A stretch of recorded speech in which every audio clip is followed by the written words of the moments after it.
العلي الحميد وهو أصدق القائلين. بسم الله الرحمن الرحيم.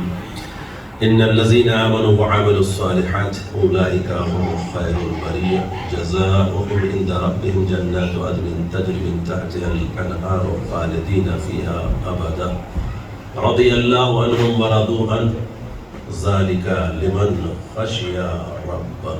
صلوات محمد.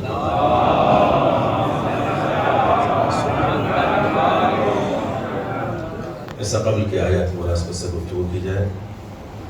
اشرح فاطمیہ کی مناسبت سے آج یہ آخری مجلس بانیان مجلس کے تمام مرحومین کے لیے، خدام ادارہ یقیناً جو آج اس دار فانی میں نہیں ہیں، ان سب کے لیے اور تمام مرحومین مومنین اور مومنات کے ارواح کے لیے ایک مرتبہ سورہ الحمد اور 3 مرتبہ سورہ توحید پڑھ کر پڑھ. بسم اللہ الرحمن الرحیم. الحمد للہ الرحمن. کامیابی کی رضائے پروردگار، جنت نعیم، جنت عدن، یہ تمام چیزیں جس کے بارے میں خداوند عالم بیان فرما رہا ہے کہ ان الذین آمنوا وعملوا الصالحات، بے شک جو لوگ صاحب ایمان ہیں اور عمل صالح انجام دینے والے ہیں، یہ کون لوگ ہیں؟ خیر البریہ.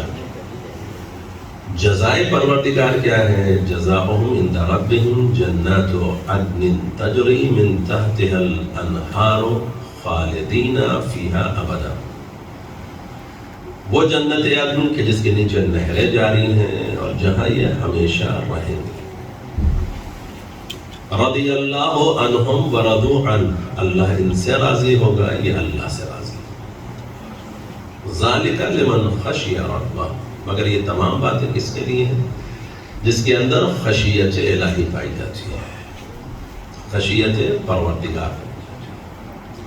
خوف خدا اگر پایا جاتا ہے تو یقیناً انسان با اخلاق ہوتا ہے، با کردار ہوتا ہے، با ایمان ہوتا ہے.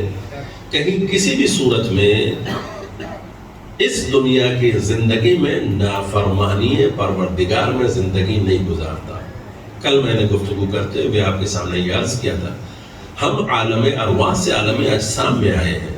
عالم اجسام سے ہمیں عالم برزخ کی طرف اور پھر میدان محشر کی طرف جانا ہے. ہمیں ہمیشہ اس دنیا میں نہیں رہنا ہے. تو جو یہ جانتا ہے، جسے یقین ہے، اور ایمان یقین کا نام ہے، شکوک و شبہات کا نام نہیں ہے. عزیزان محترم، اگر شکوک و شبہات کا نام ایمان نہیں ہے، یقین کا نام ایمان ہے، تو ایمان کے ذریعے سے پروردگار عالم نے انسان کو صاحب عظمت و صاحب فضیلت قرار دیا ہے. لیکن شرط کیا ہے؟ ایمان، عمل صالح. عمل صالح، ایمان. میں پھر آپ کے سامنے عرض کر دوں کہ میں آپ کے سامنے سورہ نحل کی، سورہ غافر کی آیات اپنی پہلی مجلس اور دوسری مجلس میں اس کا تذکرہ کر چکا ہوں کہ جو بھی جہاں کہیں بھی تذکرہ کیا، سورہ غلص آپ سنتے رہتے ہیں، یہاں بھی تذکرہ کیا گیا ہے. ہر انسان خسارے میں ہے. بچنے والا کون ہے؟ الا الذین آمنوا وعملوا الصالحات. پروردگارہ یہ ایمان کے ساتھ عمل صالح کی قید کیوں ہے؟ اس کا مطلب یہ ہے کہ ایمان صرف دل و دماغ میں کسی شے کے محفوظ کر لینے کا نام نہیں ہے. اگر آپ کا ایمان پختہ ہو جائے گا تو آپ کا عمل خود بخود ظاہر کرے گا آپ کس طرح کے مومن ہیں. جس طریقے سے آپ کا عمل ظاہر ہوگا. اب آپ عمل کی منزل میں آ جائیں. خداوند عالم نے جن کے لیے کائنات خلق کی، وہ کون ہے؟ پیغمبر اسلام ہے اور اہل بیت پیغمبر ہے. خلق بھی انہی کے لیے کی ہے، باقی بھی انہی کے سبب سے رکھی ہے. اگر آج حجت خدا کا وجود نہ ہو تو یہ کائنات فنا ہو جائے. کم از کم انسان اتنا ہی شکر گزار ہو جائے کہ جس کے سبب سے حیات ملی ہے، اسی کو پہچان لو، اسی کو مان لو، اسی کے اطاعت گزار ہو جاؤ. اتنا تو احساس انسان کے اندر پیدا ہو جائے عزیزان محترم، لیکن جن کے لیے خدا نے یہ کائنات خلق کی ہے اور جن کے سبب سے اس کائنات کو باقی رکھا ہے، جب آپ عمل کی منزل میں ان ذوات مقدسہ کو دیکھتے ہیں تو پیغمبر اسلام سے لے کر کے امام مہدی علیہ السلام تک،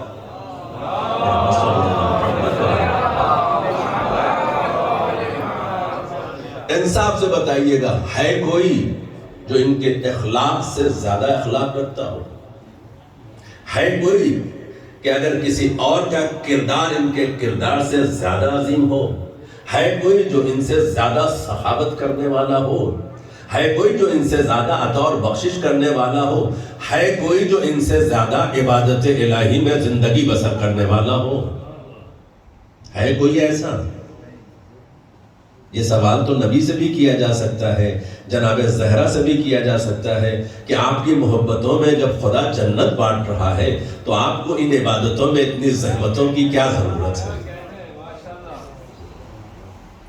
لیکن تاریخ شاہد ہے، قرآن مجید گواہ ہے کہ اللہ ہی کو نبی سے کہنا پڑتا ہے میرے حبیب قم اللیل الا قلیلا، تھوڑا کم عبادتیں کیا کرو، میری محبت میں تمہارے قدموں میں اتنا کھڑے ہوتے ہو کہ ورم پڑ جاتا ہے۔ یہ نبی کی حیات ہے۔ کیا نبی کو جنت کی ضرورت ہے کہ اتنی عبادتوں کی ضرورت ہے؟ لیکن نبی جانتے ہیں کہ وہ کیسا معبود ہے جو جتنی زیادہ معرفت رکھتا ہے اسی کے اعتبار سے عبادت الہی میں زندگی صرف کرتا ہے۔ انہی ذوات مقدسہ نے اس کا تعارف کرایا ہے، انہی ذوات مقدسہ نے اسے پہچانوایا ہے، اور یہی ذوات مقدسہ عبادت الہی میں زندگی گزار کر کے یہ بتا رہے ہیں کہ کبھی عبادت الہی سے دور نہ رہنا، اور اس کی سبب معرفت پروردگار، ایمان کامل، تبھی کل ایمان کہا گیا ہے۔ پیغمبر کی عبادت اس انداز کی ہے، جناب زہرا پیغمبر اسلام کے گھر سے امیر المومنین کے بیت الشرف میں منتقل ہوئی۔ پیغمبر نے آ کر کے امیر المومنین سے سوال کیا، علی تم نے زہرا کو کیسا پایا؟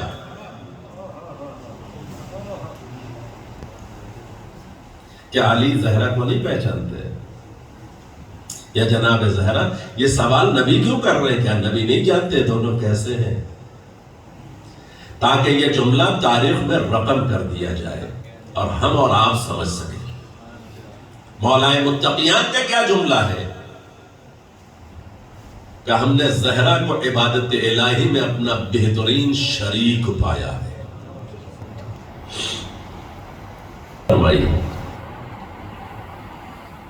لہذا ایمان کے ساتھ عمل صالح کو سمجھنے کی کوشش کرنی ہے ہمیں، ورنہ ایمان کا صرف دعویٰ تو ہو سکتا ہے، اگر اعمال صالحہ ظاہر نہیں ہوتے ہیں تو پھر دعویٰ ہے، ایمان نہیں ہے۔ اور اس عبادت کے اعتبار سے جہاں جناب زہرا کے لیے امیر المومنین ارشاد فرما رہے ہیں کہ ہم نے عبادت الہی میں بہترین شریک پایا ہے، کیسی زہرا ہے؟ اگر مصلی عبادت پر کھڑی ہوتی ہے تو ایسا نور ساطع ہو جاتا ہے، صرف مدینہ ہی نہیں آسمانوں کی بلندیاں بھی منور ہو جائیں، ملائکہ بھی مستفید ہو رہے ہوں، وہ زہرا۔ اور اس علی نے یہ جملہ ارشاد فرمایا ہے کہ جس کے بیت الشرف سے ہزاروں تکبیریں بلند ہوتی۔ پہلے علی کی شاید یہ تکبیریں ہماری سمجھ میں نہ آتی، مگر دوسرے علی نے اپنے باغ میں پہنچ کر کے ہر شجر کے پاس 2 رکعت نماز پڑھ کر کے علی ابن الحسین نے بتا دیا تم ہمارے جد کے بارے میں کیا سوچ سکتے ہو؟ مجھے دیکھو، میں بھی جب باغ میں پہنچتا ہوں تو شکر پروردگار کے لیے ان درختوں کے ساتھ کھڑے ہو کر کے 2 رکعت نماز ادا کرتا ہوں۔ یہ کون ہے جس سے امام باقر کہہ رہے بابا آپ اپنی عبادتوں میں تھوڑی سی تخفیف کریں، کمی کریں، آپ کے پیروں میں ورم آ جاتا ہے۔ امام سجاد کہتے ہیں میرے لال ذرا جد کا صحیفہ لے آنا۔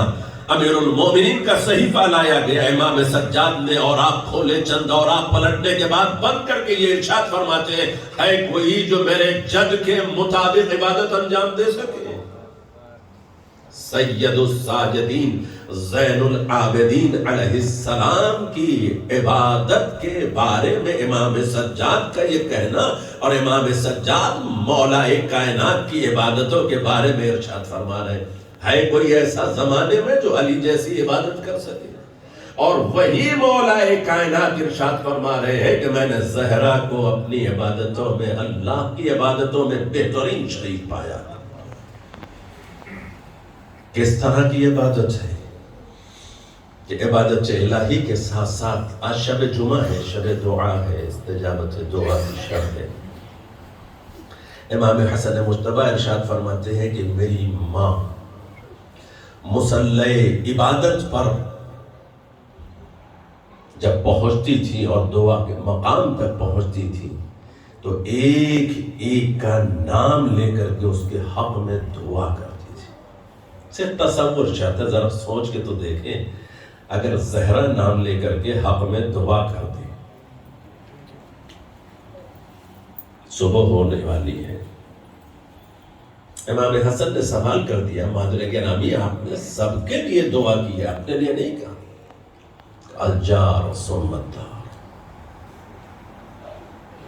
میں نے کل عرض کیا تھا وہ زہرا جو خود بھوکی رہ جائے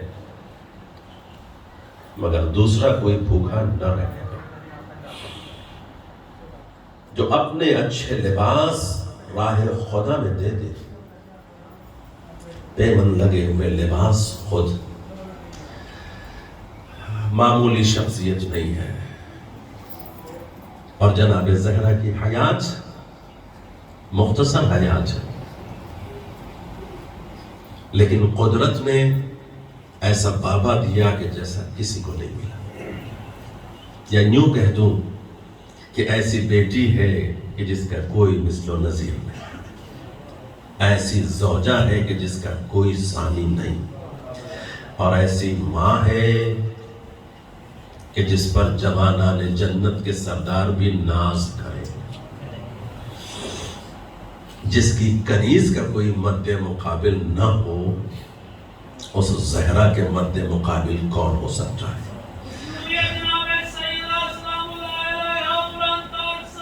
کی شہادت کی تاریخ تھی، خواتین میں تابوت بھی برآمد کیا جائے گا، خوش نصیب ہے وہ خواتین کہ جو جناب زہرا کا تابوت اٹھائیں گے۔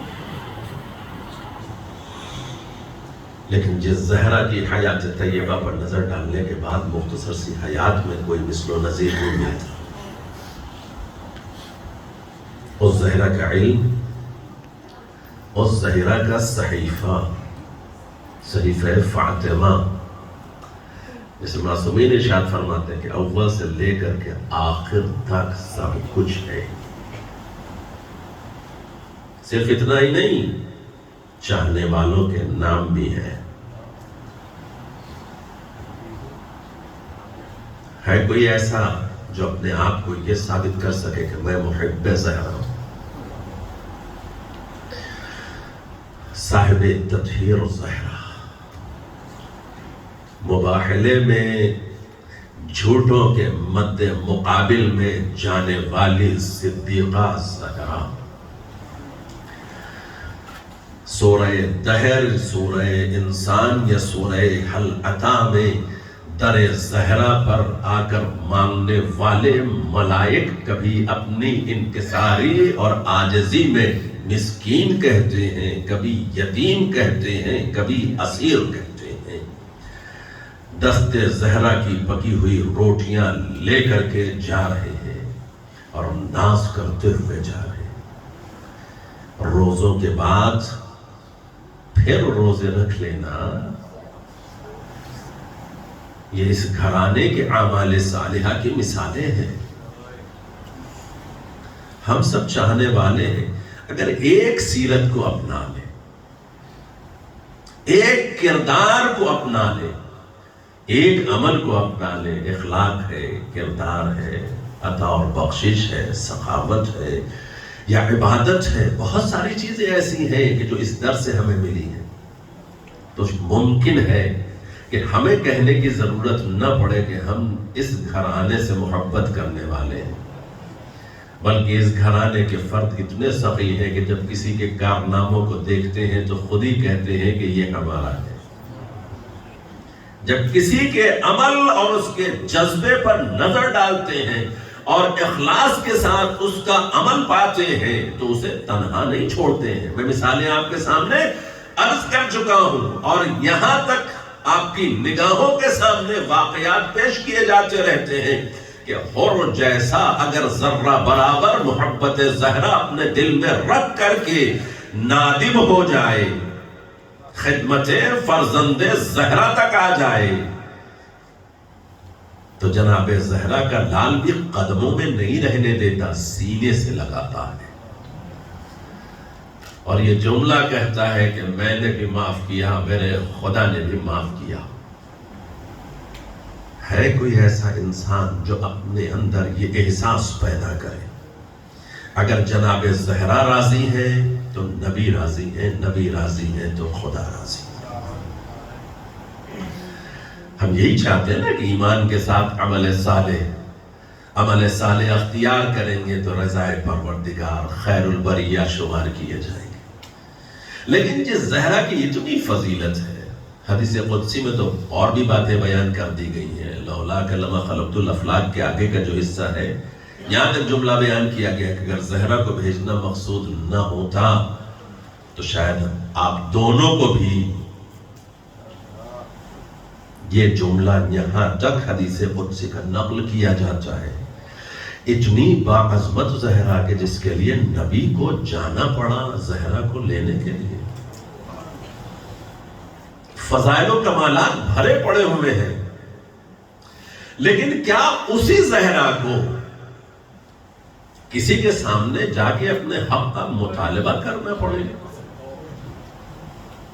ایسا نہیں تھا کہ نبی نے کسی فضیلت کا اظہار نہیں کیا تھا، کسی کو پتہ نہیں تھا، سب جانتے تھے کہ نبی کتنی تعظیم کرتے ہیں جناب زہرا کی، کتنی عزت و توقیر کرتے ہیں جناب زہرا کی۔ کہیں جاتے بھی ہیں تو سب سے آخر میں جناب زہرا سے ملتے ہیں، کہیں سے آتے ہیں سب سے پہلے جناب زہرا سے ملتے ہیں۔ بغیر زہرا کے نبی کو قرار نہیں آتا۔ مولانا سے گفتگو ہو رہی تھی مشرف حسینی صاحب سے، میں نے کہا قبلہ یہ جو میراث کی گفتگو کی جاتی ہے، میراث اسے کہتے ہیں کہ جب کوئی انسان اس دنیا سے رخصت ہو جائے اس کے بعد بچی ہوئی ملکیت کو تقسیم کیا جائے۔ نبی کے رحلت کے بعد جناب زہرا نے کسی ملکیت کا دعویٰ نہیں کیا ہے، نبی نے جو کچھ اپنی حیات میں جناب زہرا کو دیا تھا اس کا مطالبہ کیا ہے۔ تو یہ میراث نبی نہیں ہے، یہ حق زہرا ہے جو نبی حیات میں اپنی بیٹی کو دے چکے تھے۔ اور صرف فدق کا مسئلہ نہیں ہے، شیخ عباس قمی نے یہاں تک لکھا ہے کہ 7 عظیم باغ تھے جس کو جناب زہرا نے وقف کر کے پوری وصیت رقم کی تھی اور یہ بھی تحریر کر دیا تھا، اور یہ امام جعفر صادق علیہ السلام بیان فرماتے ہیں کہ اس وقف کا متولی یا نگہبان میرے بعد کون کون ہوگا۔ یہ حق کا مطالبہ جناب زہرا کرنے گئی تھی۔ حق زہرا کوئی کیسے لے سکتا ہے؟ اور دلیل کیا دی جا رہی ہے کہ نبی کا نہ کوئی وارث ہوتا ہے نہ نبی کوئی ورثہ چھوڑتا ہے۔ تو جناب زہرا اپنے ورثے کی بات کرنے گئی نہیں تھی، جناب زہرا اپنے حق کا مطالبہ کر رہی تھی۔ میرے بابا نے جو مجھے اپنی حیات میں دیا ہے اس میرے حق پر تم نے کیسے قبضہ کر لیا ہے؟ میرا وہ حق تو مجھے واپس کرو، تمہیں اختیار نہیں۔ جب حق زہرا کی گفتگو ہوتی ہے تو اداروں میں بھی کچھ ضرورت ہوتی ہے، ان کے بھی اخراجات۔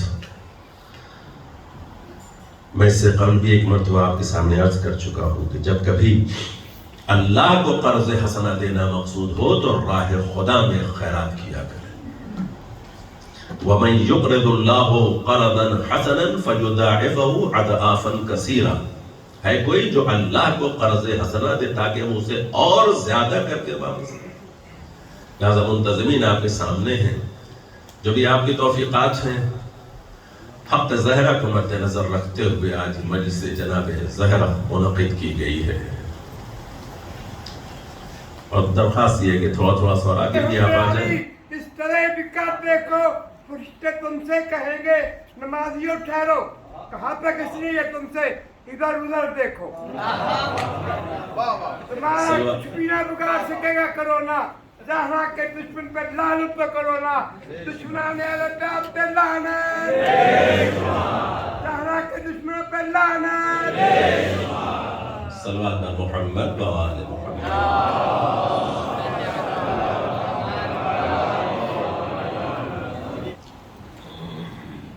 دربار میں مجبور کیا گیا آنے کے لیے، پہلو شکستہ ہے، بابا جدا ہو چکے ہیں، کون ہے جو عظمت زہرا کی حفاظت کرے؟ اس حالت میں بھی جب مسجد میں داخل ہوئی ہیں، روایتیں یہی کہتی ہیں جناب زہرا نے صرف اپنا نام دیا تھا کہ میں بنت پیغمبر زہرا ہوں، مسجد نبوی میں صدائے گریہ بھی بلند ہوئی، رونے والے روئے بھی، لیکن یہ سمجھ میں نہیں آیا کہ زہرا کو بابا کے بعد مسجد میں آنا کیوں پڑا۔ حجاب بھی ہے، اور جناب زہرا پردے کے ساتھ ہے، بنی ہاشم کی خواتین بھی ساتھ ہیں، اور جناب زہرا کا جب آپ خطبہ سماعت فرمائیں اور سنیں اور پڑھیں اور دیکھیں تو آپ کو اندازہ ہوگا کہ جناب زہرا نے اپنے حق کی گفتگو پہلے نہیں کی ہے۔ حمد و ثنائے پروردگار کے بعد ایک جملہ، عجیب سا جملہ ارشاد فرمایا اور کہتی ہیں جانتے ہو وہ ایسا خالق ہے، ایسا معبود ہے، ایسا پروردگار ہے کہ جس نے بغیر استحقاق کے ہمیں حقدار بنا دیا ہے۔ کائنات کی ہر شے خلق کرنے کے بعد ایسے ناتمام بشر کو اس کا مستحق قرار دیا ہے۔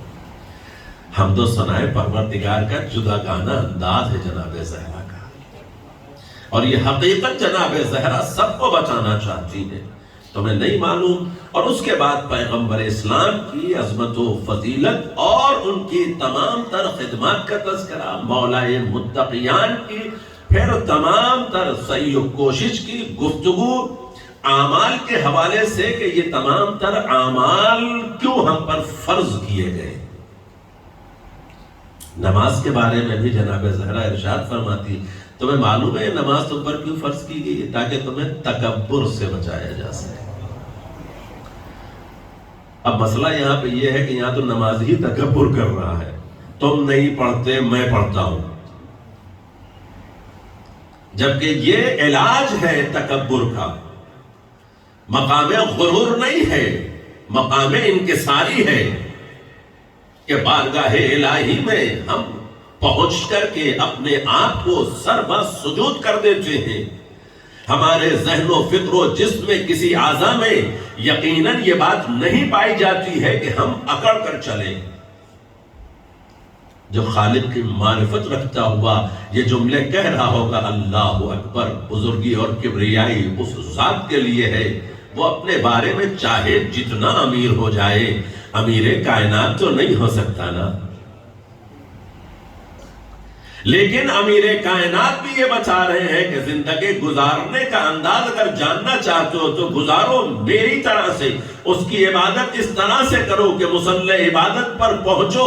اگر سائل کی صدا بھی ہو تو شاید تمہارے گوش گزار نہ ہو سکے، لیکن جب شکوہ ہو تو ادا تمہاری انگلیوں سے ہونا چاہیے۔ یہ انداز کس امام کا ہے؟ کسی اور کا نہیں، اس امام کا ہے جسے ہم مانتے ہیں۔ یہ انداز عبادت کسی اور کا نہیں ہے، یہ اسی نبی کا ہے جسے ہم مانتے ہیں۔ یہ انداز کسی اور کا نہیں ہے، یہ اسی صدیقہ اور طاہرہ زکیہ کا ہے جسے ہم مانتے ہیں۔ جناب زہرا کے لیے کم از کم عزیزو ہمیں غور کرنا ہے۔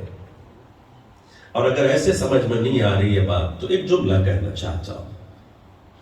اگر جناب زہرا کی عبادت سمجھ میں نہیں آ رہی ہے تو کم از کم جناب زہرا کی آغوش کی پروردہ زینب کی عبادت تو سمجھ میں آ سکتی ہے۔ 2 ماہ 8 دن ہم یہ مصیبتیں سنتے رہتے ہیں کہ جب نبی کا لال بھی رخصت ہونے کے لیے آیا ہے تو بہن سے کہتا ہوا جا رہا ہے، بہن زینب نماز شب میں مجھے فراموش نہ کرنا۔ اور امام سجاد گواہی دیتے ہیں کہ میری پھوپھی زینب کی نماز شب بھی قضا نہیں ہوئی ہے۔ کتنی آسانی سے آپ نے سن لیا اور میں نے کہہ دیا۔ سوچ کے تو دیکھیں، جس کے ہاتھ پسے گردن بندھے ہو، جس کے سر پہ چادر نہ ہو، جسے بے کجاوا اونٹوں پر بٹھلایا گیا ہو، جس پر مسلسل ظلم و ستم ڈھایا جا رہا ہو، جسے کسی وقت چین و قرار نہ لینے دیا جا رہا ہو، اس زینب کی نماز شب واجب نہیں ہے، مگر نماز شب بھی قضا جس زینب کی نہ ہو اس کی ماں کی عبادت۔ پسلیاں ٹوٹی ہے مگر سجدہ اسی طرح سے ہو رہا ہے، کیل کا زخم باقی ہے مگر شکر خالق پھر بھی ادا ہو رہا ہے۔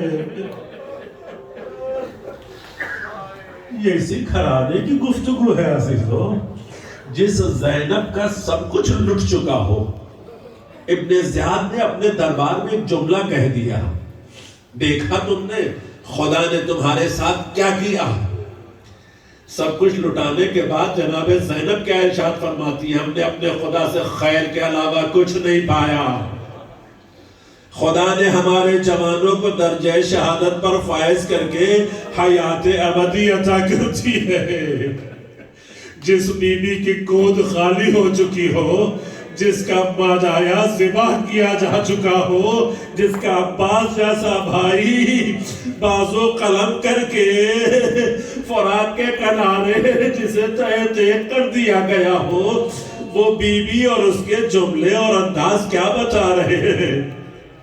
اے ابن زیاد، اپنے خدا سے خیر کے علاوہ اس ثانیہ زہرا کی ماں کا نام فاطمہ زہرا ہے۔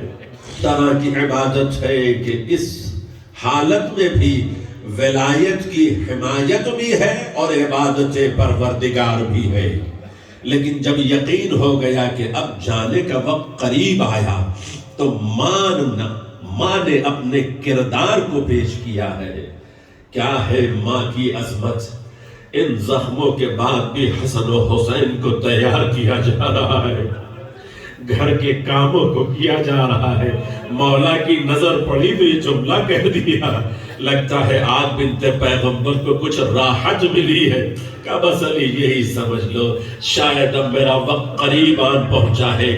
کہا کیا ہوا، آخر آپ اس طرح سے جملے کیوں کہہ رہی ہیں؟ کہا میں نے بابا کو خواب میں دیکھا ہے کہ بابا کہہ رہے تھے گھبراؤ نہیں، تمہاری زحمتیں تمام ہونے والی ہیں، میں اب بابا سے ملحق ہونے والی ہوں، مگر اپنے بچوں کو تیار کر کے جس زہرا نے مسجد میں بھیجا وہی اسما سے کہتی ہوئی نظر آئی، دیکھو اسما جب میرے بچے مسجد سے واپس آئے نا تو انہیں پہلے میری رحلت کی خبر نہ دینا،